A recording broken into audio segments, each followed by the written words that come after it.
আসসালামু আলাইকুম। সুরাইজ কিচেন চ্যানেলে সবাইকে স্বাগত জানাচ্ছি আমার আজকের রেসিপিটি দেখার জন্য।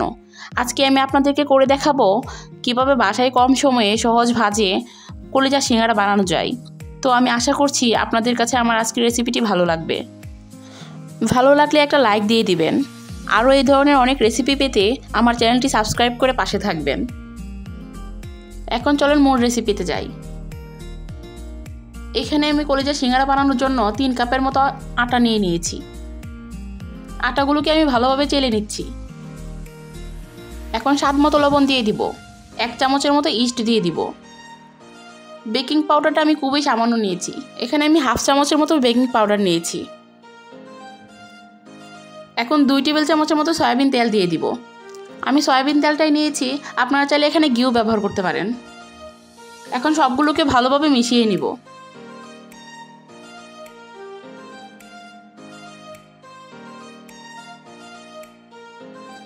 ভালোভাবে মেশানো হয়ে গিয়েছে। এখন অল্প অল্প কুসুম গরম পানি দিয়ে একটা ডো তৈরি করে নিব।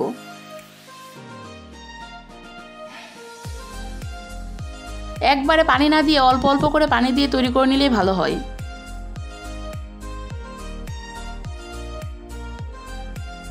আশা করি ভিডিওতে দেখে নিশ্চয়ই বুঝতে পারছেন আমি কিভাবে করে নিচ্ছি। আমার ডোটা তৈরি করা হয়ে গিয়েছে। সিঙ্গারা বানানোর জন্য ডোটা যদি পারফেক্ট না হয় তাহলে সিঙ্গারাও পারফেক্ট হবে না। এখন আমি উপরের দিকে 1 চামচের মতো সয়াবিন তেল দিয়ে রেস্টে রেখে দিব 15 থেকে 20 মিনিটের জন্য। আমার হাতে সময় কম ছিল তাই আমি 20 মিনিটের জন্য রেস্টে রেখেছি। আপনারা পারলে 1 ঘন্টার মতো রাখবেন, তাহলে সিঙ্গারাটা আরও বেশি খেতে মজা হবে। এখন আমি কিছুটা আটা নিয়ে একটা মাঝারি সাইজের রুটি বানিয়ে নিয়েছি। এখন রুটিটাকে 4 ভাগ করে নিচ্ছি। আশা করি ভিডিও দেখেই নিশ্চয়ই বুঝতে পারছেন। এখন 4 ভাগের একটা অংশ নিয়ে আগে থেকে রেডি করা পুর দিয়ে দিব।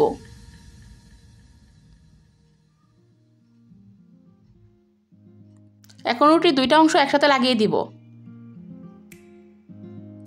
একটু চেপে চেপে লাগিয়ে দিব। অপর পাশ থেকে এনে মুখটা বন্ধ করে দিব।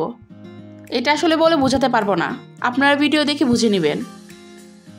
আমার মনে হয় সিঙ্গারার সবচেয়ে সহজ ভাজ হচ্ছে এটি। দেখেন আমার বানানো হয়ে গিয়েছে। এখন আমি চুলাতে একটা কড়াই বসিয়ে তাতে পর্যাপ্ত পরিমাণে তেল দিয়ে আমার বানানো সিঙ্গারাগুলো দিয়ে দিব। চুলার আঁচটা মিডিয়াম রেখে সিঙ্গারাগুলো ভেজে নিব।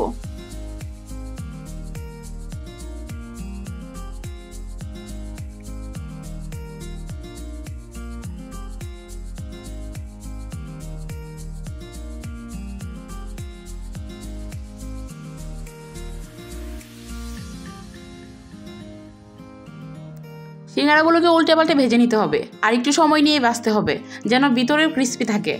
নয়তো বেশি আঁচে ভাজলে দেখা যাবে উপরের অংশ ক্রিস্পি বা লাল হয়ে যাবে কিন্তু ভেতরে কাঁচা রয়ে যাবে।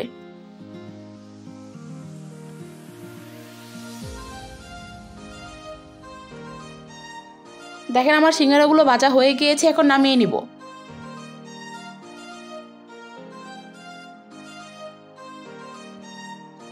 সেম ভাবে আমি পরের ব্যাচটাও ভেজে নিব।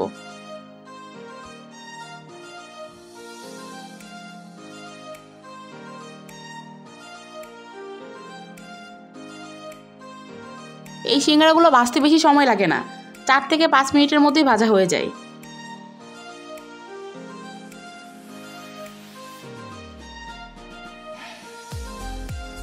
আমার এই ব্যাচে সিঙ্গারাগুলো ভাজা হয়ে গিয়েছে, এগুলোও নামিয়ে নিব। আশা করছি ভিডিও দেখেই বুঝতে পারছেন কতটা সহজভাবে বানানো যায় সিঙ্গারা। আমার মনে হয় আমরা ছোট বড় সকলেই বিকেল বা সন্ধ্যার নাস্তায় একটু মুখরোচক খাবার খেতে বেশি পছন্দ করি। আর সেই নাস্তা বা খাবারগুলো যদি আমরা বাসায় অল্প সময়ে বানিয়ে ফেলি তাহলে তো আর বাইরের অস্বাস্থ্যকর খাবারগুলো আর খেতে হবে না। আমি চেষ্টা করেছি সহজভাবে সিঙ্গারার রেসিপিটি আপনাদের সামনে তুলে ধরার। আশা করি রেসিপিটি আপনাদের ভালো লেগেছে। সকলে সুস্থতা কামনা করে বিদায় নিচ্ছি। আল্লাহ হাফেজ।